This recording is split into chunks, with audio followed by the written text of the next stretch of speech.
Rory, are I've you no always saying idea. that? It's because I'm in the presence of this non-linear, amazing person in front of me, I think. Because of the And octopus. Blame the octopus. blame the Yeah. octopus. Oh, here we go. It's going to press go live on the LinkedIn, and then can leave that alone as it's flowing in the background. Say hello if you're here, or if there's any insights, comments, questions, just as they come up. You know, we as we receive something, it's a call to action, call to insight, a call to insight, a call to interaction. But then to say like comment, highlight if there be something that someone wants to hear this right now, that you know it's your duty to click the comment and highlight and share what you get from this because you remember stuff amazingly when that happens too.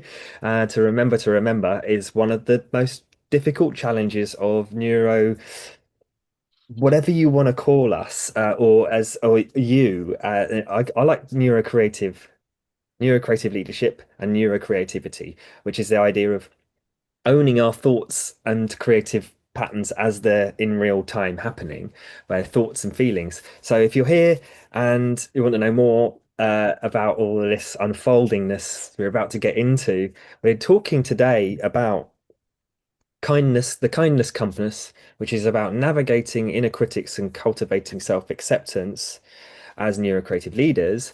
And I'm joined with Perry Knoppert. Yeah. Yeah. Perfect. No, it's not a silent K, it's a hard K. Knoppert, but not Knoppert. Knoppert. Yeah. I actually really prefer that. So thank you for being more preferable. Uh, yeah, it's wonderful to be here, and um, I've got some questions that are we're on a we're on a time scale here as well, which is a challenge for us today. So I want to encourage the fact that we sometimes want to over explain things, and we can actually just listen in, slow down, and come up with one golden nugget and a sentence as to why, and that can take like much less time than trying to think about the answer. So that when you feel called to that, you know, and you want to get into just a simple sentence, that's okay. Brilliant. So firstly, this is by surprise you're watching a summit as well. So this is an amazing set of other loads of other speakers, all handpicked for their amazing passion, dedication in the world to creating some amazing creations that help others with understanding themselves and moving forwards with human evolution in whatever way that is for them. So thank you for being here, Perry. I'd like to say, if there was a favorite topic of yours in life and or work that is the glue to how you show up as you and what you do, what would that be? Ma.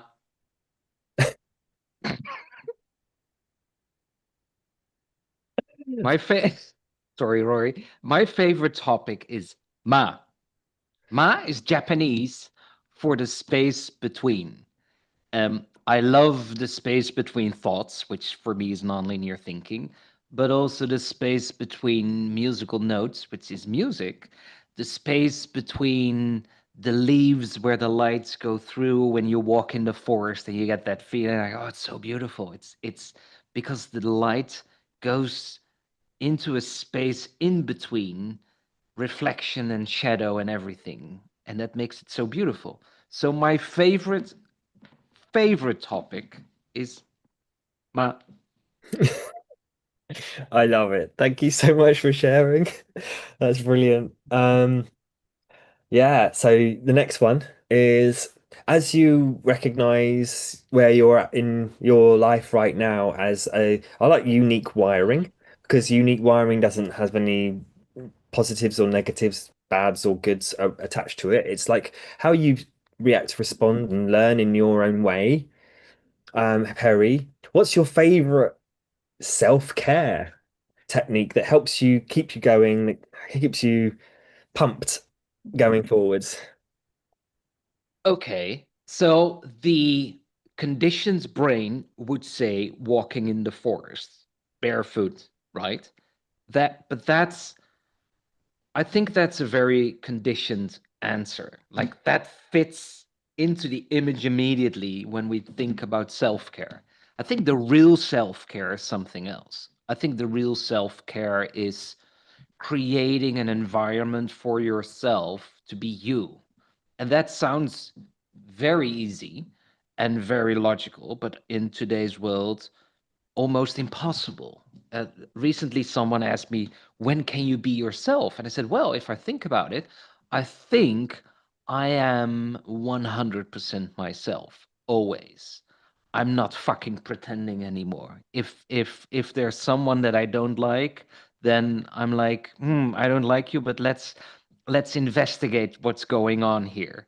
Um, I think the biggest self-care is to be you. And it doesn't mean you become a selfish prick and you become a very unkind human being. That's not what I mean. It mean becoming yourself meaning the beautiful you without thought. Love for me is a state of being without thought. And when you love yourself, you're not thinking about how you show up in this world. So you show up in this world as you without hurting anyone and just being your beautiful self as a intellectual human being that fucking thinks from time to time. Can I use the F word sometimes, Rory? Yeah, yes. Um, yeah, I love all of that. It's just it's a great nutshell that you've opened up and gone, hey, here is it all. Ta-da! Here's Yeah. it all in a nutshell. So thank you. I appreciate that. There's five innate powers we have as humans for when we notice it and we're in it, we can't be judging on ourselves or others. There is innate concepts, but when we're doing them, even for like 30 seconds, we can't be aware of being in a judgment phase or upset about something. And so I'm going to throw them at you kindly Go for it. and I'm ready. see what lands for you, and see which one's most prominent for you that helps you at this current time with growth and Yep. connection. Sounds So good. first one is empathy, curiosity. Do I need to respond for every word or not? No, just Or no, notice which select? one. Yeah, Yeah. notice which Okay. one first. No, Yeah. notice which one's most prominent. Yeah. Empathy, curiosity, creativity, navigation, and activation. Curiosity. When you said curiosity, I wasn't even listening anymore. That's how curious I am. No, that's a joke. But the curiosity, I think, is the most important one, in my opinion. When we all judge people, we all do that. And I have some friends at the human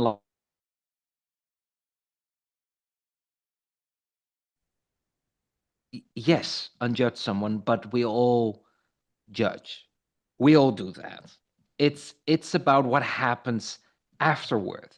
I've interviewed Katie John Wendt in the UK a lot at the BBC. She's awesome, and she works at the Human Library. Is a founding member of the Octopus Movement, and we talked about this. So curiosity is the key element here.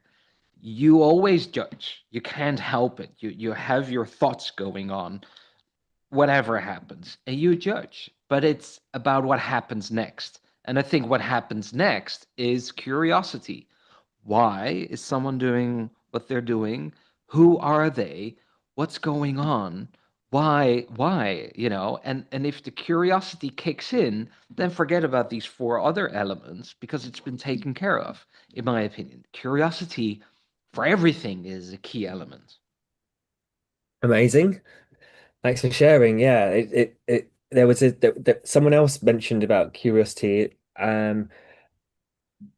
is one piece, and then I remember what was it? One of the interviews in the other talks, there was activation being the one that helps them grow. That the one they go to is curiosity. It has to be that one first for them, and then but then they have to also challenge themselves to take an action based on it. Otherwise, it doesn't necessarily come into reality. Which is I th- this is a it's just interesting. It's interesting what people say, because some people might be activation, and then they find out what to get curious about from coming from action first, or whatever it is. Yeah, it's really Mhm. fascinating what everyone says. I think curiosity opens up space. So if we talk about again the space in between, so if we look in the space in between judgment and non-judgment, the space in between is curiosity. I think curiosity always opens up everything. And it triggers you to learn, it triggers you to investigate, it triggers you to expand. It's always a good thing. No one has ever said stop being so curious, because that's really hurting other people. You can be a pain in the if you're asking too many questions, but is that really curiosity? I think no one ever had a bad experience by being curious, I think. Mm, I love it. Thank you Right. for sharing. So there's this idea of creativity and leadership that I bring to the forefront of these calls to find out what you get from it, because the idea of what I perceive is that creativity.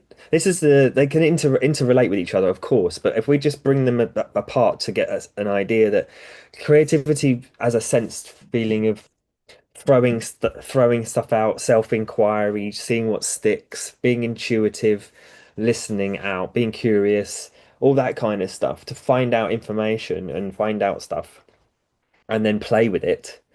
And then this leadership piece of more assertive, this is the one thing I'm going to do, it's going to make this happen, and or how I put it out into the world as leading it from opening up open space to closing in on something, for instance, as an idea of these two opposite but complementary forces. What would you say, as you hear all of that, what do you get about how you show up in the world, Perry?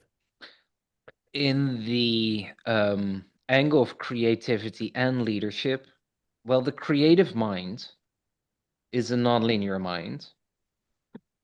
Otherwise, it's just innovation.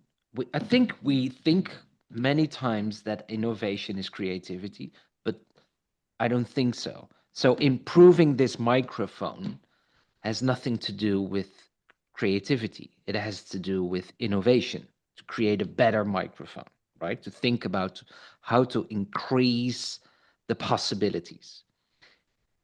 Creativity is to create something new, right? It's not based on something that is already there.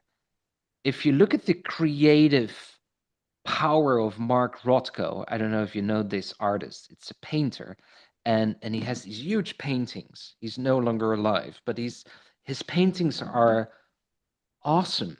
And when you're in front of the painting, for many people, it triggers a form of emotion. Some people start to cry.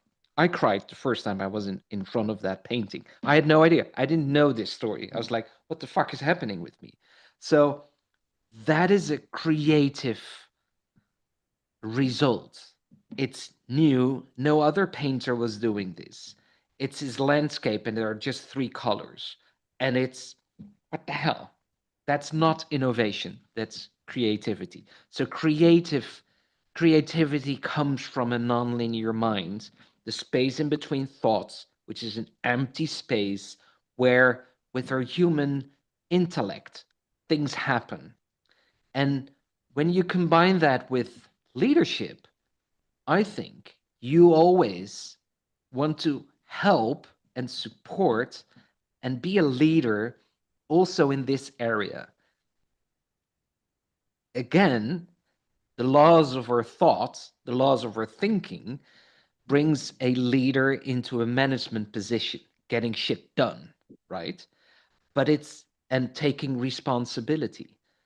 But I think it's so much more. I think within the correct leadership, you connect to that space in between where you support and create the possibility to expand as a human being using your human intelligence to be really creative in whatever area that means.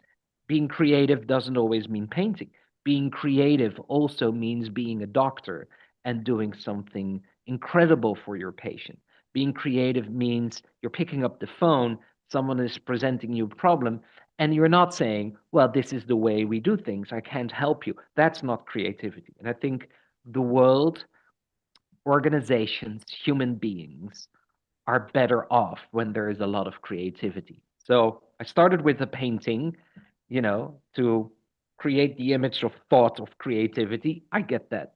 But real creativity is how we show up in the world for ourselves and for others. And if you can acknowledge that and ignite that, empower that, then you are a rock and roll leader, in my opinion. Love it. Thank you so much for sharing. And it really resonate with that whole idea of when there's some way of putting intention into a piece of creation, it speaks for itself in some way, has a message of someone wanting to take an action or that they have a reaction whether it's in words or emotion, it causes that without the and that's visionary to me. That's everyone. We can all have a vision. We can all get clearer on it. That's what I love to help people with their getting their vision mapping so that they can actually find a message that represents that and whatever they do every single day. So thank you so much, Perry. I know we've only got like 5 minutes left. Well, So we can expend 5 more minutes. I will send Karen a message that I will be 5 minutes late. Shall we do excellent. that? All right, cool. Yeah, amazing. Yeah, talk to me, and I will send Karen a message. Yeah, amazing. So really, really, when we're looking at, we've talked about all the things that if we focus on the powers, the inner critics kind of pretty much go away, and we can cultivate that self-acceptance by the practice of curiosity and what, as you shared as well, and the things that you've come up with around. I love the that you've come up with this space to create, and then yeah, and then the curiosity is sort of everything else follows through from that, and that's what you're noticing and sharing for yourself, and it's brilliant. I really resonate with a lot of that. So now there's this idea of a unique value proposition, um, and that's like, it can be quite a theoretical term. So, but actually, when you think about what you mentioned before, when you've reflected on who you are or what you do in your unique way, Perry, this your unique value, what's the skill, the strength, the gift that you're bringing that creates the best results? What would you say that is What gift am I bringing that creates the best results? that you're noticing in at this point in Yeah, your yeah. Yeah, well, of course, that is the nonlinear thinking. Oh, people are gonna hate me for that. Like, oh, yeah, say something else, dude. But for me, um, that is really, really valuable, and that allows so much to happen. So if I look at the results that are here today within what I'm doing, then this nonlinear thinking is the key element to everything. So what does that mean? Because this doesn't say anything yet.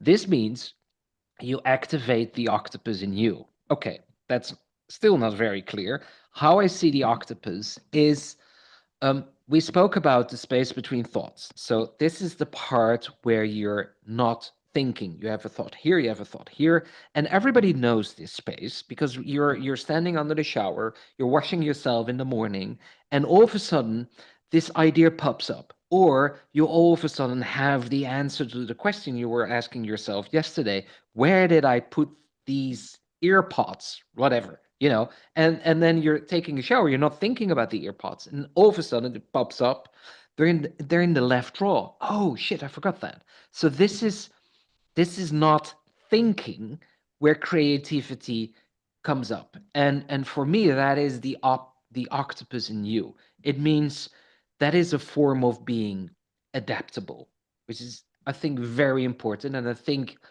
nonlinear thinkers, people that are slightly different, are very adaptable. I know why. There's a whole theory behind why that is.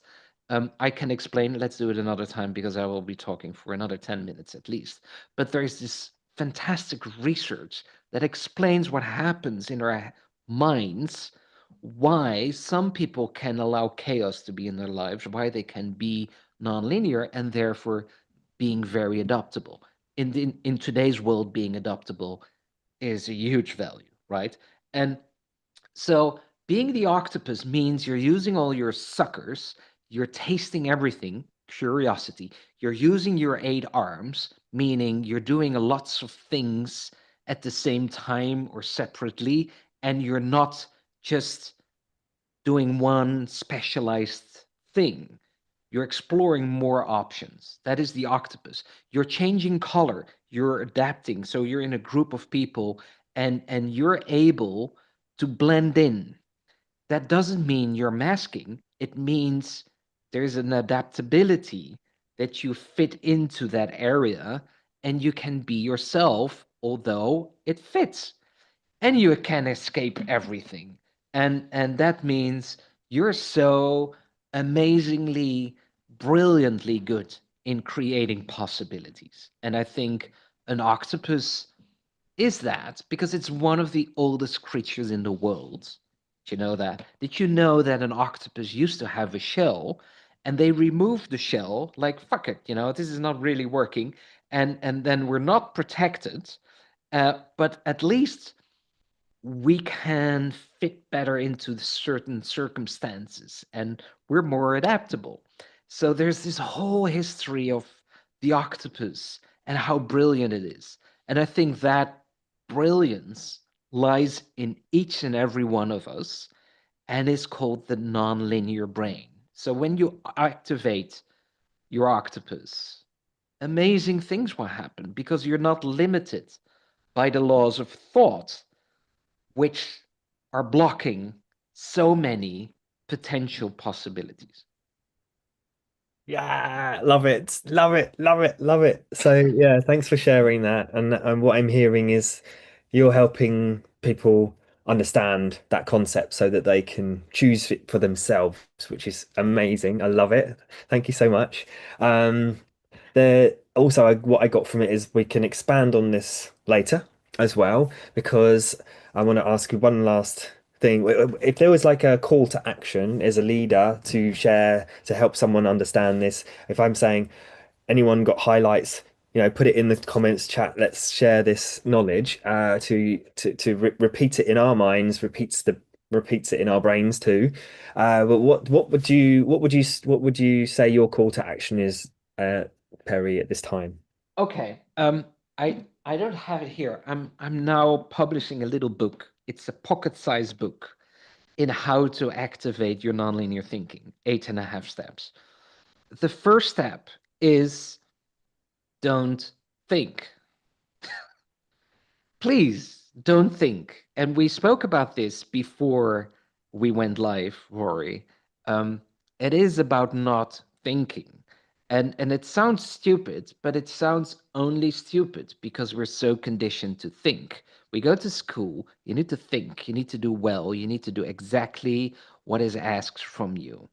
And just trusting that you can just flow and get the result, we're not trained to do that. Yesterday, I was watching a Star Wars movie again after God knows how many years.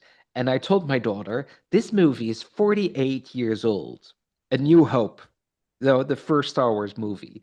And we watched it together. It was the first time she saw the Star Wars movie.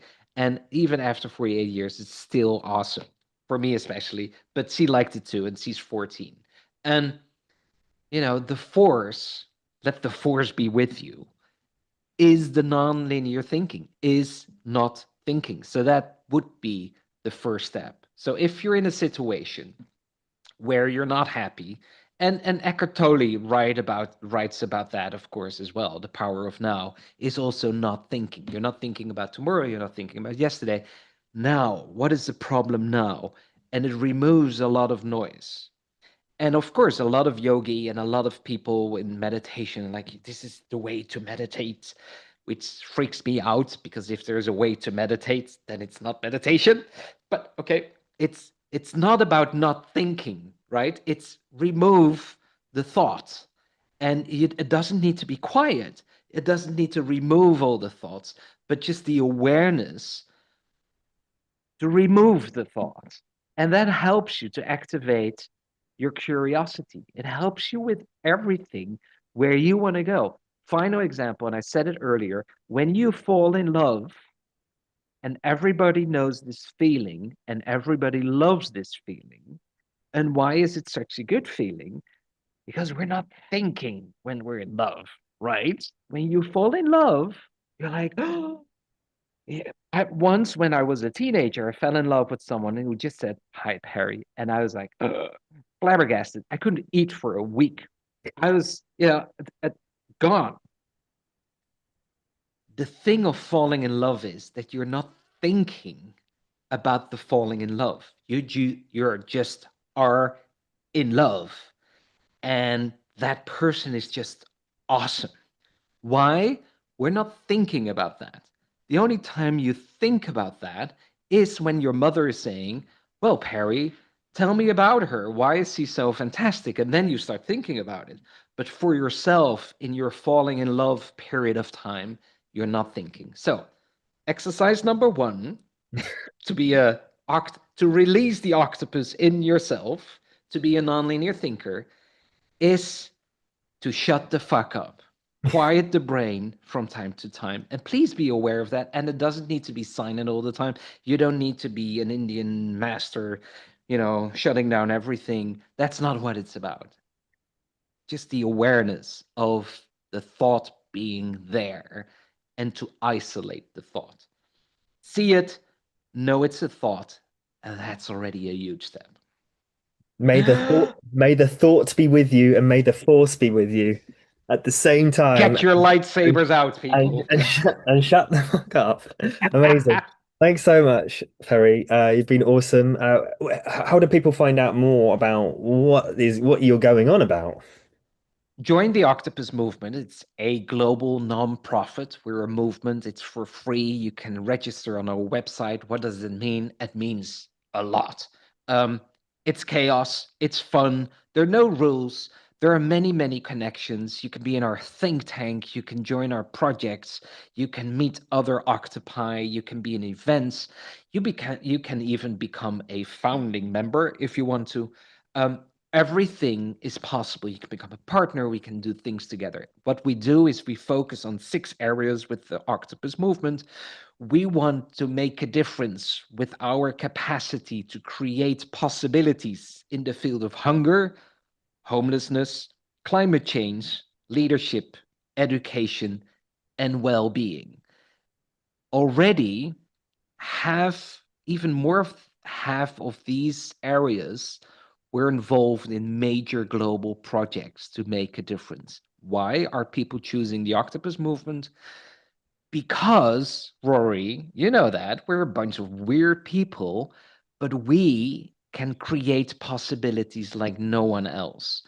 And using these different angles to get things done and to get new insights is just awesome. So join us, be a part of this. We already have 11,000 octopi together in 136 countries, something like that. Like next year, we're involved with a project linked to the UN to bring all the sustainability goals into all the classrooms. And we're very busy in what does that mean for the kids. We just interviewed in the Netherlands kids that are not going to school because they're slightly different, highly intellectual, um, maybe on the spectrum. And we've made the portrait, a film portrait of these kids to show the world, look at them, how cool it is. So join the movement. Um, theoctopusmovement.org. You can find me there as well. You can always book me on pickmybrain.world for a 20 minutes free Zoom session so we can discuss whatever you want to discuss. Reach out to me on LinkedIn, send me an email on info@theoctopusmovement.org. Don't ever say I'm not available because there's so many options where you can reach me. Thank you so much, Ferry. Amazing, amazing. Thank you. Yeah, that's we'll wrap it up with Perry, what did you get as a prominent thought, or not thought, but a feeling, topic, thing that comes up for you based on this? What comes up for me when I do this is I want to do this even more. Um, Talk about the bigger picture in what that means, not necessarily, hey, this is the octopus movement, so cool, but to talk about leadership to yourself, creativity.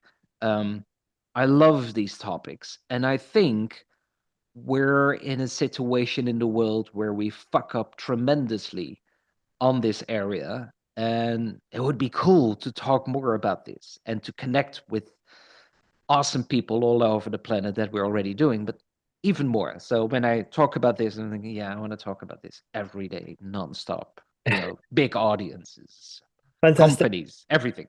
Amazing, amazing. What I get from it is this sense of curiosity to let's talk about the power of curiosity next time in May, based on what you've shared about doing this more, and in the NeuroCreative Leadership Live, uh, uh, longer, stronger, more vigory, rigory version. Vigory, longer and stronger. I love Yeah. it. Yeah. Yeah. And thanks for watching. There's a dashboard with all of the amazing talks, amazing, passionate, dedicated experts. That board is now pretty much full, other than one more to go, apart from a couple of extra bonus ones coming next week. It's all going to be on show for free to watch. All of these amazing, amazing talks, different angles on amazing things. And thanks again.